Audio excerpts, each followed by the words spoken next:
Converso con Axel Kaiser. ¿Venís después de 8 o 9 años? 8 años, efectivamente. 8 años que estuve... ¿Por qué tanto tiempo lejos de Santa Cruz?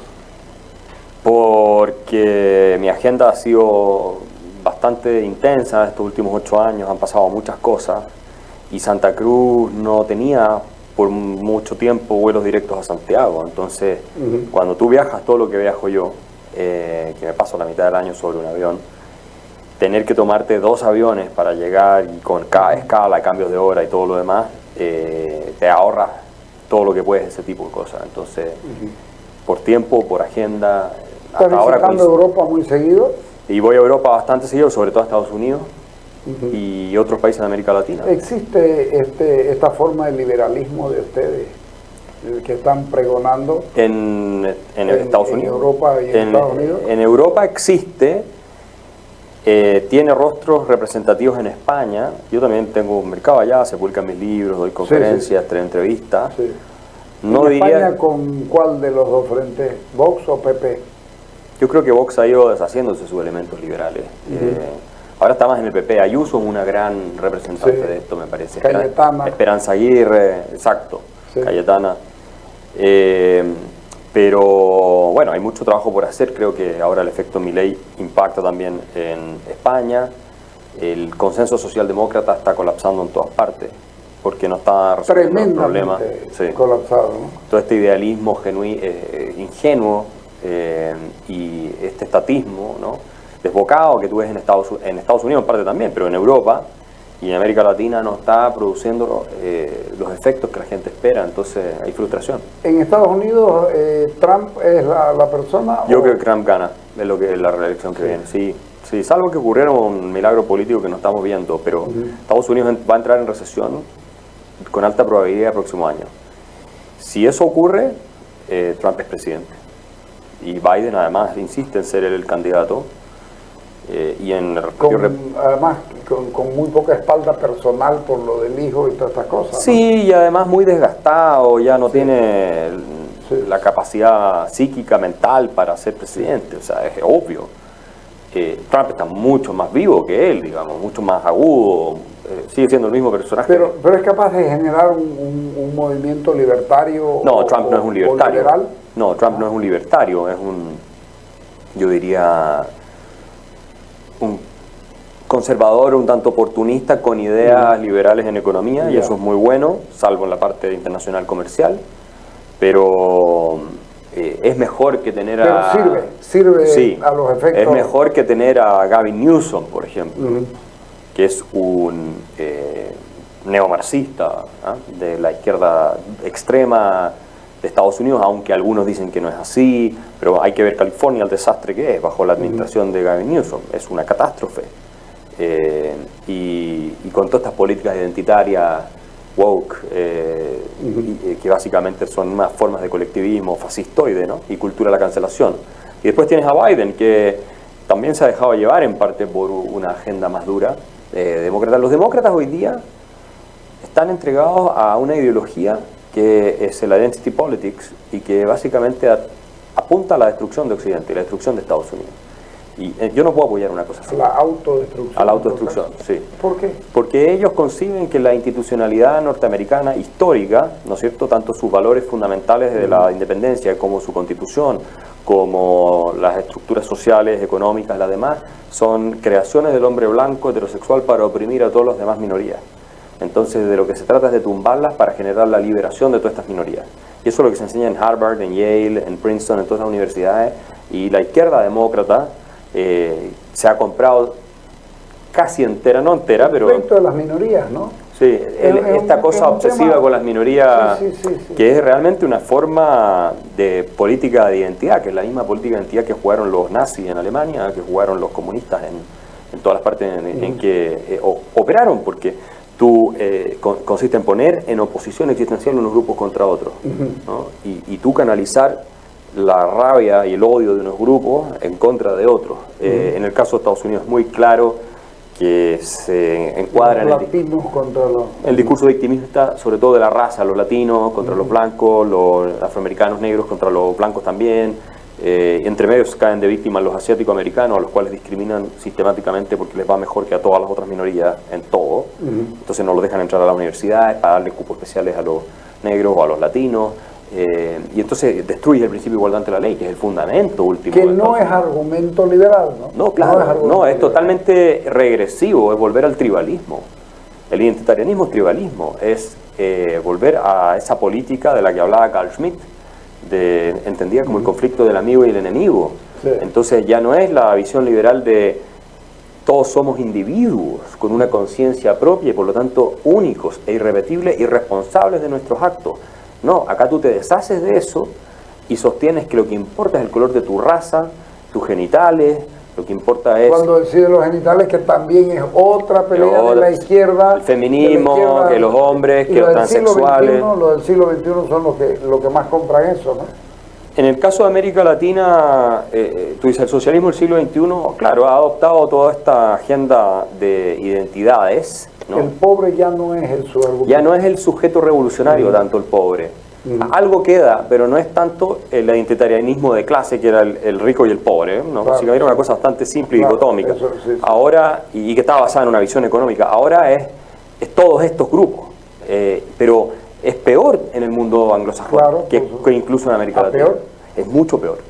O sea, si hay algo que está destrozando la vida civilizada en Occidente y especialmente en Estados Unidos, Canadá, Inglaterra, es esta visión de que la civilización occidental es execrable, es inmoral e injusta porque es la construcción narrativa e institucional de la mayoría blanca, hombre, heterosexual, para oprimir y someter a todos los demás. Lo que es una estupidez gigantesca porque nunca fue así, y es más, es la única civilización que permitió la liberación de las minorías, que esté mejor que ningún otro país del mundo, en una región del mundo, y ha permitido la igualdad moral, el mejor trato y el respeto por los derechos humanos. ¿Cómo fue entonces que el señor Obama llega al gobierno? Esa es una gran pregunta que uno les hace a estas personas, pero no pueden contestarla porque son totalmente incoherentes. Ellos sostienen que Estados Unidos es un país impregnado de racismo sistémico. Ese es el término que usan, systemic racism. Y claro, cuando tú hablas de Obama o les explicas que lo millonaria que es Oprah Winfrey, que se hace la víctima todo el tiempo y es una billionaire de miles de millones de dólares, o el charlatán de LeBron James, el jugador de básquetbol, que no se pone de pie cuando se canta el himno, porque es parte de la deconstrucción y destrucción de Estados Unidos, atacar todos los símbolos. Además, destrucción de la identidad, ¿no? Eso es, la identidad norteamericana consiste en la conexión con una idea. La identidad europea es mucho más una cosa tribal, racial, étnica, religiosa, etc. La identidad, y eso es lo que ha hecho que Estados Unidos sea tan exitoso al integrar inmigrantes, por ejemplo. Es una idea. Tú te compras esa idea y eres americano. Listo. Y lo que están haciendo ellos es destrozar esa idea, con lo cual están minando los fundamentos de la convivencia cívica en una sociedad extremadamente heterogénea. Y eso es lo único que puede terminar en una guerra civil si siguen adelante. No puede terminar de otra manera. Porque tú estás, como digo, poniéndole dinamita a la narrativa, al sentido común, que te permite convivir con personas que son muy diferentes a ti. Y ese sentido común es una idea. Y esa idea es la idea de que somos todos individuos y por lo tanto personas que somos idénticas en el sentido de que compartimos el hecho de poseer una conciencia individual cada uno y por lo tanto una dignidad que es irreductible e idéntica a cada uno y en consecuencia que tienen que aplicársenos las mismas reglas a todos. Se dice que es individualismo. Es individualismo, pero el individualismo bien entendido es el respeto por la dignidad del otro. Es la idea de que tú eres único. Claro, ¿cómo no va a ser individualismo si eres el individuo? Eres tú con tu conciencia, tú eres una persona que no existe 2 o 3 veces, no tienes 50 clones idénticos a ti. No eres parte de un enjambre de abejas, una abeja más, una abeja menos. Eres un individuo y tus derechos, por lo tanto, tienen que respetarse por el colectivo. Vale, tiene dignidad propia. Sí, señor. Esto es la destrucción del individuo en nombre del colectivo y la tribu. Entonces, si hay que sacrificarte a ti por el bien del colectivo y de la tribu, te sacrificamos y te matamos, te asesinamos, te marginamos, te cancelamos. Es la lógica con la que operaban los comunistas y los nazis. Es exactamente la misma lógica. Exactamente. Entonces el individuo deja de existir, existe el colectivo. La raza aria versus las demás razas, la clase obrera supuestamente representada por estos burgueses que se los daban de proletarios, en contra de los capitalistas y listo. Y entonces si hay que matar a 100 millones de personas, las matamos, porque básicamente no importan los derechos del individuo, lo que importa es la liberación del colectivo. Sí, ¿y cómo entendemos por qué el pobre va siendo dejado de lado? Bueno, al pobre le generan una necesidad para después, porque si al pobre le solucionan sus necesidades, se olvida de vos. Consecuentemente tenés que generarle necesidades permanentes para que vos puedas asistirlo. Y por más éxito que tengas en la economía, etcétera, etcétera, si lo sacás de su pobreza, se olvida de vos. Correcto, eso suele ocurrir, pero en América Latina más bien. En Europa y en Estados Unidos ocurre que las clases medias, especialmente urbanas, medias altas, urbanas, y en particular mujeres, tienden a seguir mucho más las ideas de izquierda y progresistas. Y ahí ganan los demócratas, en esos cortes ganan muy fuerte, ¿no? De hecho, tú ves un mapa de las elecciones en Estados Unidos y todo azul en las costas y rojo para adentro. O sea, el Partido Republicano gana lo interior, las costas, Nueva York, California, todo eso lo ganan los demócratas. Entonces hay una diferencia en términos de la gente si vive en las urbes o no, si va a ir a las universidades o no. Es muy difícil salir de una universidad como Harvard o Princeton hoy día en Estados Unidos sin salir totalmente lavado de cerebro con doctrinas neomarxistas. O sea, es muy difícil. Y estamos teniendo estas declaraciones de estas presidentas en el Congreso de Estados Unidos donde dicen que puede ser completamente legítimo llamar al genocidio de todos los judíos y que no está en contra de las reglas de diálogo de la universidad, pero en esas mismas universidades, si tú te atreves a decir que un hombre que se identifica mujer no lo es, te expulsan inmediatamente. Entonces, si fueras coherente dirías que todo está permitido.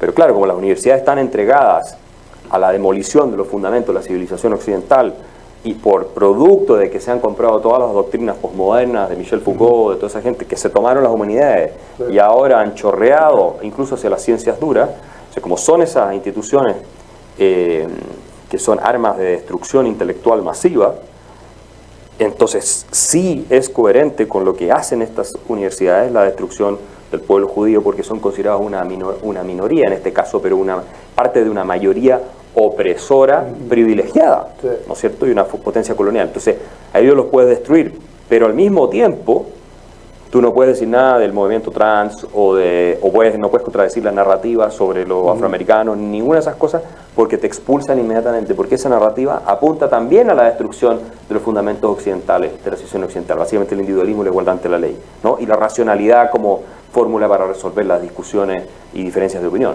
Entonces, estamos enfrentando en Occidente una situación muy crítica, que viene del mundo anglosajón, porque perdimos la universidad, tú pierdes la universidad y pierdes todo el resto. Eso pasa arriba y abajo, de ahí para abajo, ¿cómo estamos? Porque no estamos bien tampoco. Yo digo que hay una derecha boba. Bueno, en el caso de América Latina, tienes algo que en Estados Unidos no. La derecha republicana en Estados Unidos no tiene complejo, es una derecha que se defiende, categórica. Hay algunos locos entre medio, igual que los hay en la izquierda, pero es una derecha que no se acompleja. En América Latina el sentido común, moral generalizado, es el de la izquierda. Entonces las derechas tradicionales se acomplejan con la izquierda porque le permiten a esa izquierda salir con el título de superioridad moral. Entonces, claro, la política tiene mucho de un debate entre quién es bueno y quién es malo. Porque los seres humanos tendemos, por naturaleza, a conectar con aquellos que nos parecen buenos. Los socialistas, ¿qué hacen? Son los más grandes criminales, pero se disfrazan de gente buena, que se preocupan por el resto, que la solidaridad, que la igualdad y todas estas cosas. Y entonces las derechas acá se entregan una y otra vez, como nos ha pasado en Chile y en muchas partes, hasta que logramos cambiar una mentalidad a nivel estructural en gente joven, y pasa lo de Javier Milei en Argentina. Y eso lo estamos haciendo. Yo llevo 15 años trabajando en la revolución cultural libertaria. Ya cada vez hay más, hay cientos de miles de millones de seguidores nuestros en América Latina que antes no existían. Claro, no existía. No existía ese liberalismo. Y por eso creo que hay futuro. ¿Puede ser un impulso grande a esto? Es un impulso grande, ya lo es.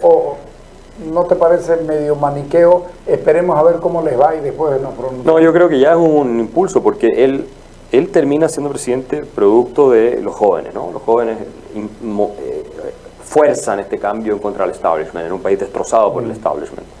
Pero esos jóvenes no es que les gustaba el peinado de Javier Milei, que también es interesante, es que les gustaron las ideas de Javier Milei, las que hemos difundido personas como yo y otras más, ¿no? Y en Argentina había un movimiento liberal bastante robusto que venía trabajando desde hace muchos años. Y el rockstar es Javier Milei. Okay. Pero las ideas las aprendieron. ¿Llegó o se lo fue haciendo? ¿Se apostó en él? Esta ola liberal venía, yo creo, creciendo. Sí. Y en el caso argentino, él se sube, ¿no? Hace 6 años. Sí, y la hace explotar. Y entonces la convierte en algo masivo. Eso no necesariamente implica que eso inmediatamente tiene que replicarse en otro lado si no se trabaja previamente. Y claro, tú no puedes... complejo no, yo me da no sé qué ser de derecha. Claro, no puede llegar a ser como un golpe, ¿no? De Estado, no, aquí mando yo porque soy el más listo. La gente te mirará raro, ¿no?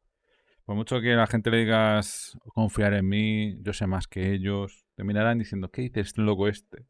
Pero la mayoría de esos analfabetos que te decían, mira, el loco, le vas explicando poco a poco las ideas y Javier Milei, presidente. No sé si el liberalismo es la solución, pero a lo mejor en lo socioeconómico o en lo económico sí. A lo mejor en lo económico sí. Yo creo que el sistema que hay en el mundo hoy, esta democracia, no funciona. Que no puedas denunciar, ir a por un presidente, a por un diputado. O sea, no me quito del cargo, no. Que vaya a la cárcel. Si no hace lo que prometió en tanto tiempo, si roba, si no sé qué, si no es transparente con el dinero que gasta, fuera y ya está. Bueno, chicos, nos vemos. Muchas gracias por todo. Y nada, que paséis buena semana. Hasta luego, chicos.